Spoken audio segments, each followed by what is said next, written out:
Maybe a reason why some are afraid to come to a lesson is they're afraid to see themselves on camera. Like, all you can think about, it's like, you're not like, oh, what's Erica saying about my spine angle? It's like, I shouldn't have worn the floral today.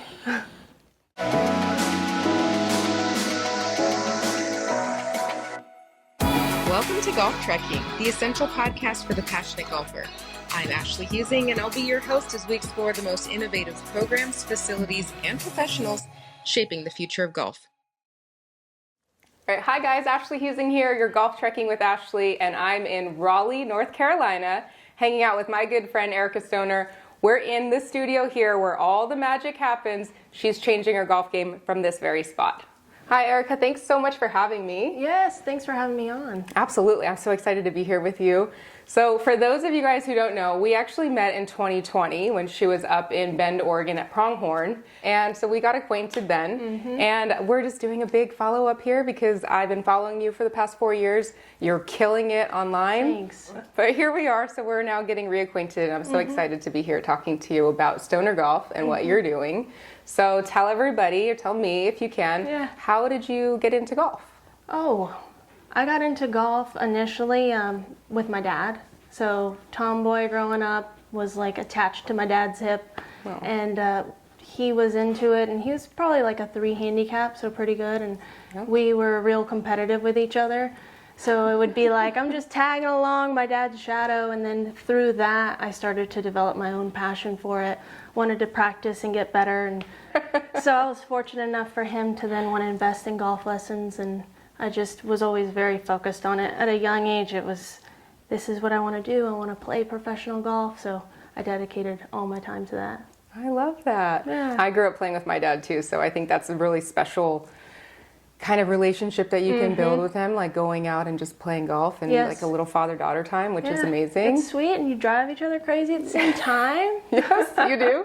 And you're very competitive, so that's like, that helps too. You know, the first time you beat your dad is like, oh yeah, it's the dream, Once right? you get that one win, it's like, all right, lid's off the jar, it's on. You're never gonna win again. Nope, you're never gonna win again. Yeah. You had told me prior that you were trying to play on tour, that you had dreams of playing on tour. What was your routine like when you were training to be a tour player? Ooh, it was 12 hours a day, every day, nonstop.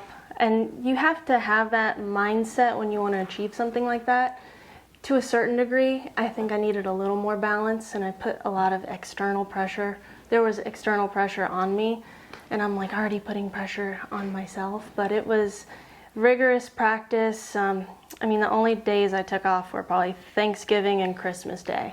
Wow. I mean, it was a lot, and I ended up burning myself out a little bit, got my wires crossed in terms of technical stuff, and just lost my path along the way when I was older. But yeah, it's like, it feels like a lifetime ago. It wasn't, but yeah.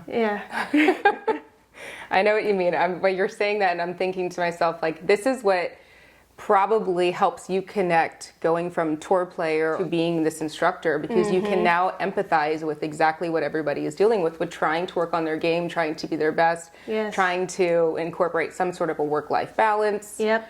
Tell me about that. How do you have work-life balance now that you are teaching and working at a country club? Because we know in the golf industry there's not a lot of that work-life balance. So tell me how you're crushing it there. You know, I wouldn't say I'm crushing the work-life balance, because the goal early on and that dedication and drive, it's kind of permeated into the work-life part of it. So it's like work. But I try to just not feel guilty about taking days off. Like, it's necessary to recharge so I can come back and I'm my best self for the students. So I've learned to enjoy my days off, and the thing that I've overcome is, all right, here's my day off, and then I have like this to-do list, and then it's busy in my brain, and then I'm not really off because I'm just torturing myself. Yep. Well, so I've worked on that. Yeah. Good. But even as you were saying before, with the transition of trying to play professionally and then being on the playing side of the game to the coaching side, it's kind of just communicating with students the importance of how to practice, the difference between learning and performing. And technique is important, but there's also that element of confidence and flow, and just that natural feel that you need in golf. Definitely. Yeah, the I glue love that holds it together. Yeah, learning versus performing. I mean, that's a huge topic you could talk about with your followers. I mean, that's... Yeah, for days. Yeah, for days, exactly. Yes. I always tell people, I'm like, you have to have like an outer body, you have to disassociate from your body. Yes. Like you're just like viewing yourself from above so you can access your skill. Are you doing that when you're learning or when you're performing? Both. Or both? Okay, Yes. Both. You've heard it here first from her. Okay, so talk to me about, we had actually we briefly talked about a practice program that you guys had at Pronghorn. Is there something that you've brought from one side of the country to the other in terms of incorporating and welcoming new players, women, juniors, practice programs, after school programs? What's something that you're really proud of or working on right now at Raleigh Country Club? Yeah, clinics and group instruction, so it's still private coaching within a group setting. But the one-on-one, at least when you first see me, it's good to establish the one-on-one coaching relationship. Yeah. So then we can kind of touch base. You're working on your game with other people. Awesome, I love that. Yeah.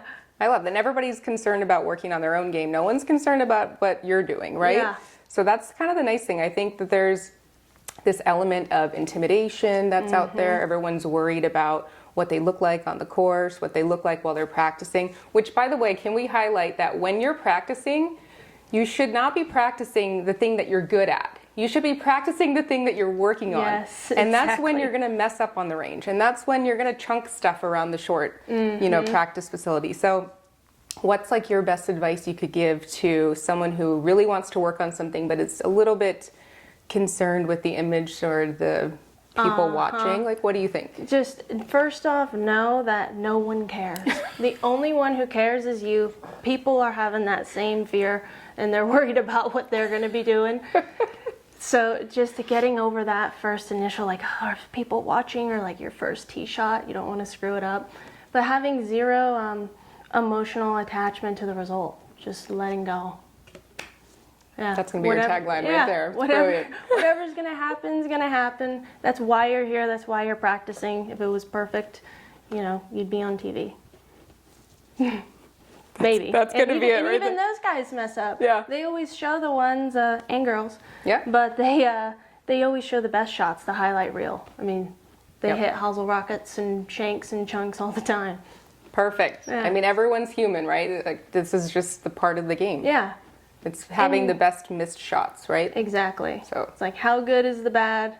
And then when you're there, and I try that when I'm coaching to create like a comfortable learning environment. Like, we're gonna screw up. We don't care where it goes. Like, I'll say I'm expecting probably not a great shot because you're thinking about things now. Like, I don't care.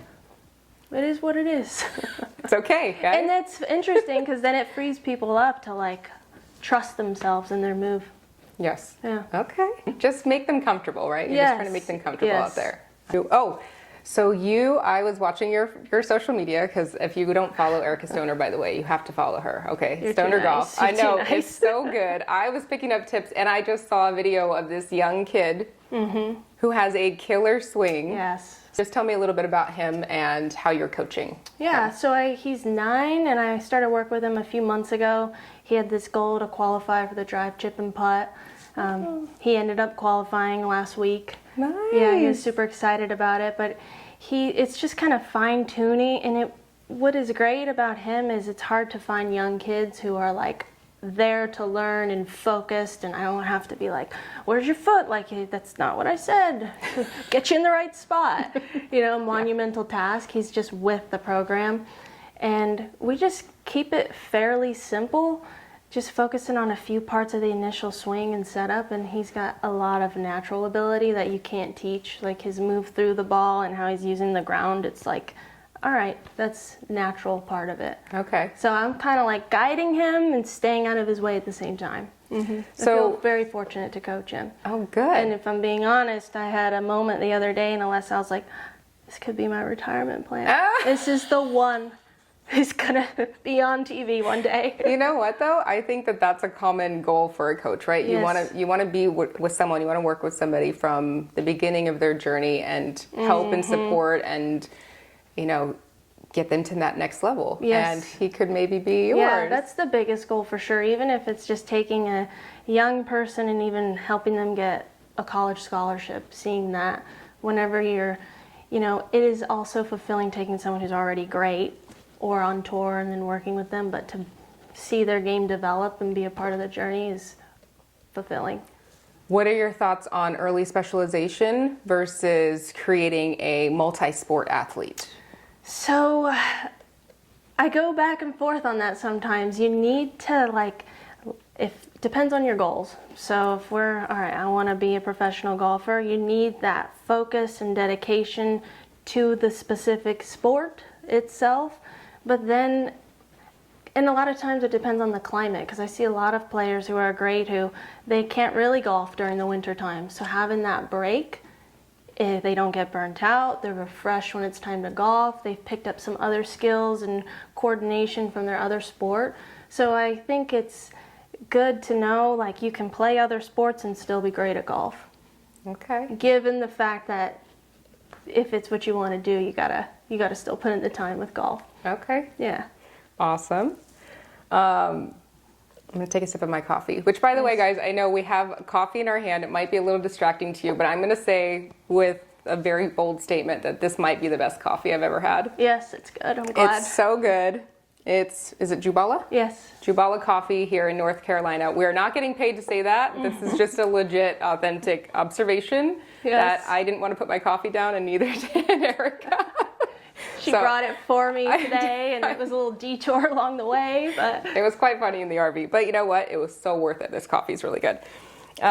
Having a new player, just like your young kid here. So when you have a new player, I have a new segment that I'm going to ask all of the pros. So if they're new, you would remind them too. What's something that's new, that's kind of a baseline entry into golf that you would recommend every brand new golfer, junior, woman, anyone entering the game? What's something that you would recommend that they know? I would recommend that they invest in golf instruction, because a lot of people, I'm not good enough to take a lesson. I'm not good enough to go there yet. And I'm like, that's the whole point, is to have some direction, some guidance. So getting over that intimidation factor of going to the golf course and then being afraid your coach is going to judge you.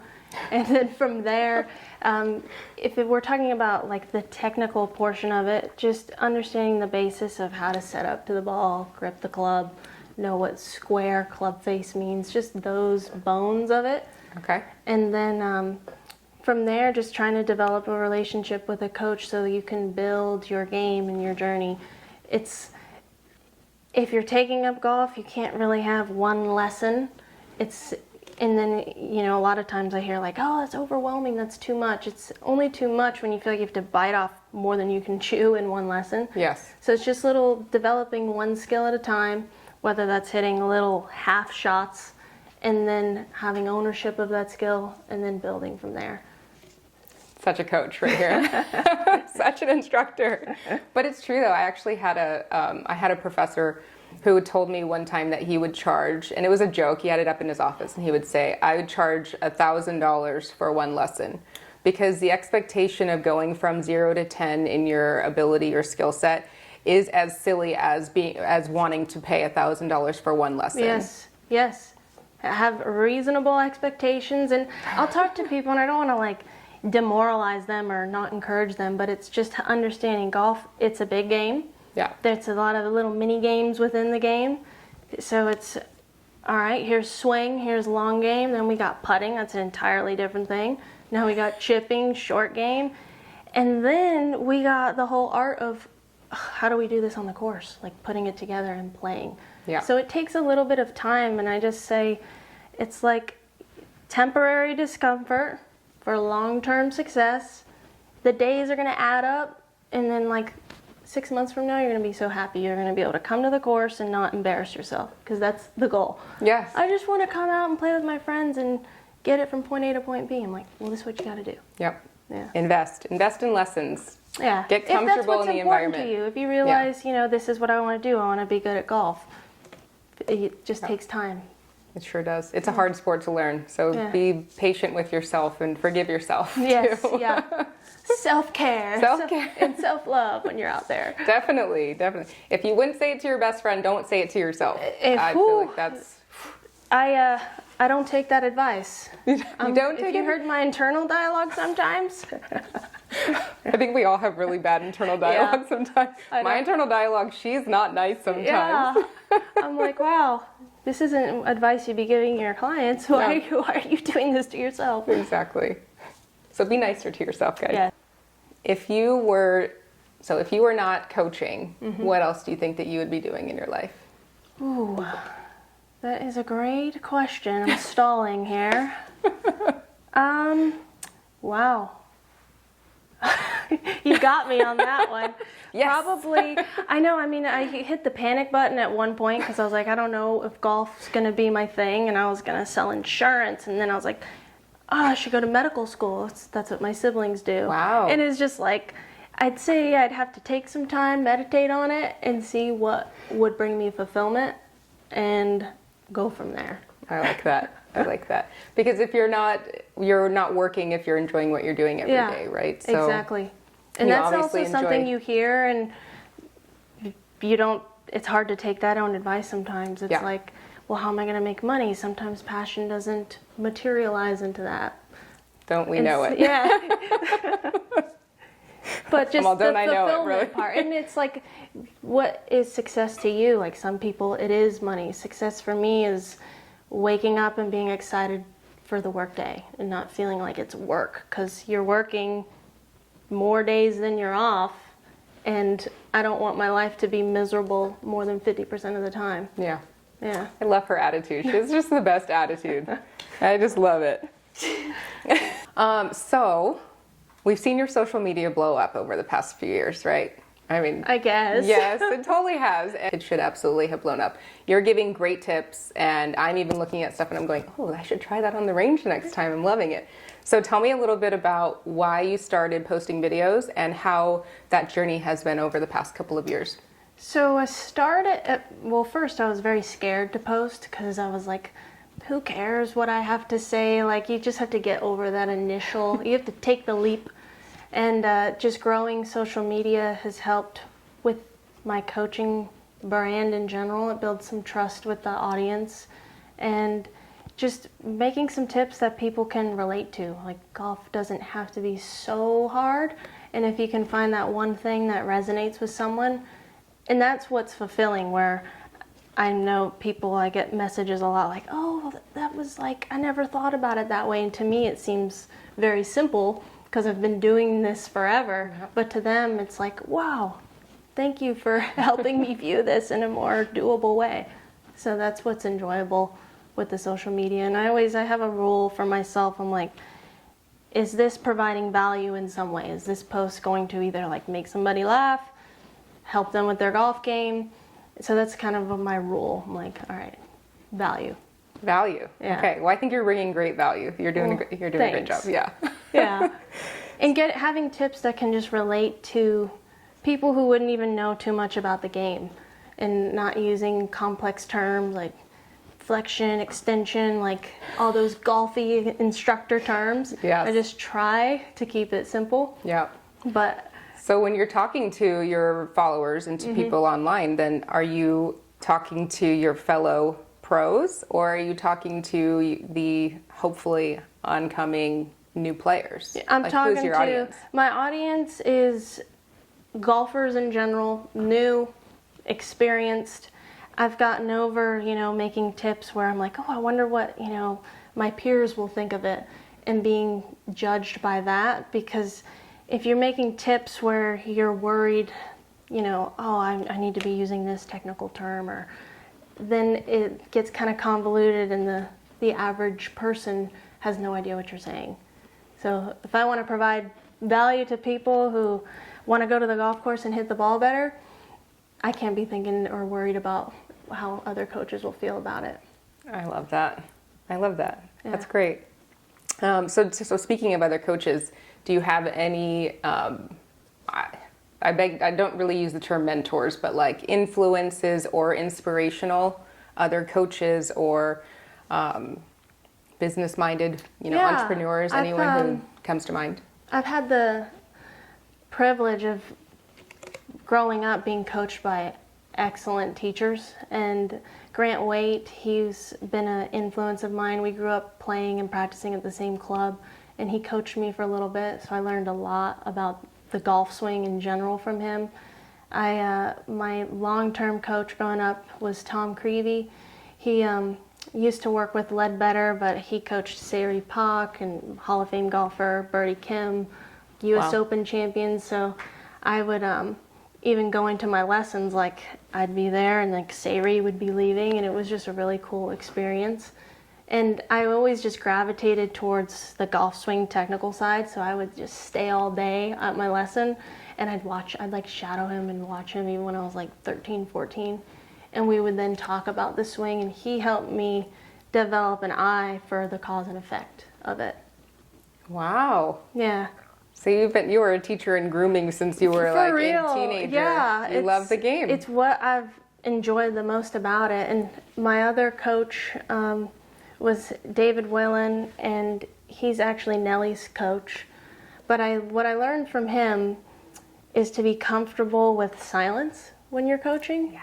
Because he's a man of few words, and I just reflect back on it.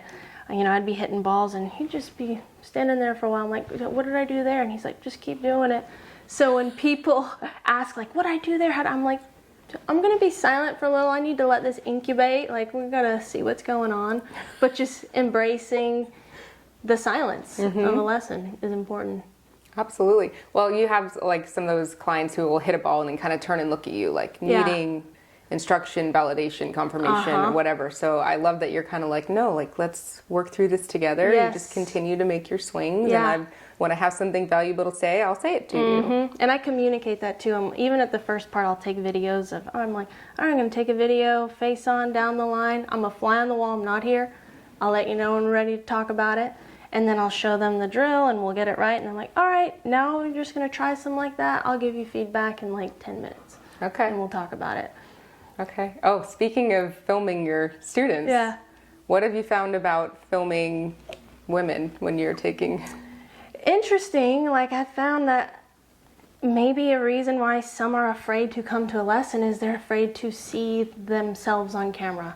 So they're very harsh with themselves, like, oh, what am I wearing? Or, oh, I could lose a few pounds. And I'm like, you're fine. Like, the guys aren't thinking about that. So try not to let that hold you back from taking a golf lesson. And if it is, and your coach is using video, just communicate with them. Like, I don't really like seeing myself. If you need to use it as a tool for your coaching, that's great. But just show me. I don't want to see myself. Like, you show me. Don't show me me. Yeah. That's great advice. And I would say there are plenty of times where I've videoed my swing and I'm more concerned about my shirt hanging out or something. I mean, same. Yeah. Yes. It's like all you can think about. It's like you're not like, oh, what's Erica saying about my spine angle? It's like, I shouldn't have worn the floral today. No floral. Okay. So, no, I get it. I 100% get it. Yes. It's tough sometimes. What's maybe like a top question that you get film videos? A non-golf swing question would be, where'd you get your clothes? What kind of shoes are you wearing? That's such a woman question. Yeah. I'll have people literally sign up on my online scheduler just to send me a message on there. Okay, so obviously the pants or the clothes is a big question for you. So what's next for you in terms of like business, Eric Burstone or golf? Yeah, so I have these hats, and then a lot of people have reached out like, I would love a stoner hat. So then that's the idea of, all right, like I'm gonna put them on the website. Thank you. And in general, like beyond that, segueing into some apparel, just like Awesome. that ladies can be proud to wear. Love it. Yeah. Okay, very cool. I'm excited to see what you guys come up with. Yeah, the wheels are spinning right now, but just something that's form-fitting and power colors, not just all pink and Florals. yeah. We'll delete some of that. God. No pink and floral. No, that's cool. So TBD, guys. So like, stay tuned. You never know what's going to come out from Stoner Golf. So yeah, it's going to be exciting. Yes. So when you were working through that path of becoming an instructor, you mentioned some great influences, but what are you seeing in terms of mentorship for upcoming ladies, and how do you think that you are available as a resource to them for the future? So a question I get a lot on Instagram or email is young women starting out coaching. Erica, how did you get into this? Your teaching resume is impressive. Like, I want to coach and just do lessons. How did you do it? And when I think about that, and when you talk about mentors, I have a lot of instructional influences, like where I've learned how to teach golf, but there's no blueprint on here is how you become a teacher and you have to follow this plan and this plan. It's kind of like, feels like this unicorn position of, oh, like I can just give golf lessons. Yeah. So if there was just getting over limiting beliefs and mindsets, if there's a facility and there isn't somebody who's solely doing golf instruction, there's an opportunity for you. And you can pitch that idea, show that you're going to provide value to the club or the membership, and what's the worst that can happen? At least you're trying. Absolutely. Yes. I love this. See, this is Erica's blueprint. She's building it right now. Yeah. This is what you did, right? Out Yes. here in North Carolina, in Raleigh. So she found a program that had an opening for an instructor, and she's coming in here and Yeah, I crushing saw there it. was no full-time teacher. And there's like a lot of times at courses you'll have the assistant pro or the head pro who will also give golf lessons.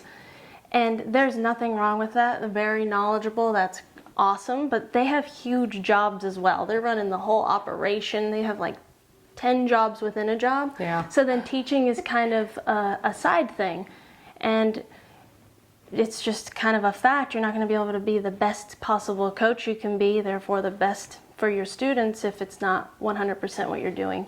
So there's a lot more opportunity out there to teach than you might realize. And it's just learning, and you don't need like X, Y, and Z courses or credentials. Like, I would reach out to some coaches who you really like and you like their style. Maybe ask them if you could shadow and watch them teach for a day if they'd allow that. Yep. And then you can kind of take little, like I've kind of written my own instructional book. I've taken little bits and pieces from coaches who I love, and I've kind of made my own style. Yeah. There's not one way. Love that. There's not one way, Yeah. guys. Okay, so I love that. I love that you are putting yourself out there. So when I was actually starting to become a golf pro as well, I would actually call these different entrepreneurs, all these different pros, and I would just say, hey, can I sit down with you and have coffee? We call that like an informational interview, kind of a meeting. And if you're offering that as a resource to these upcoming coaches, I think that's incredible, because that's when you ask all the questions. When you ask what do I do? How do I do it? How did you get from A to Z? And what, like Tony Robbins says, when someone is doing it well, you follow it, right? So tell me what your next step is for growing your instructional program, maybe? So it would be a goal is to just put some information out there, coaching coaches, and it would be the technical portions of it. I mean, I could go on for days about it, but just where to start, the importance of communication, like how to articulate yourself so people can understand. And a rule I have for myself is I'll hold about 50% of that of what I see, because I know, like, finding the root cause of an issue, the dominoes are going to start falling in the right order, and then the student will be able to make the change with less thoughts, and then you can show them after, like, oh, look at all these other things that transpired in your swing because of that one change. Yeah. So it'd be helping coaches with the technical part of it, and also the business side of it. Just even things as like making your business more efficient with scheduling, how to communicate with clients, how to market yourself, how to get a lesson book full so you're not scrambling each week for golf lessons. I would love to put some information out there. And we are looking forward to it. Yeah. That's very cool. Thanks. What has your experience been being a woman in the golf industry, and have you encountered any challenges? And what advice would you give to the other ladies who are coming into this industry?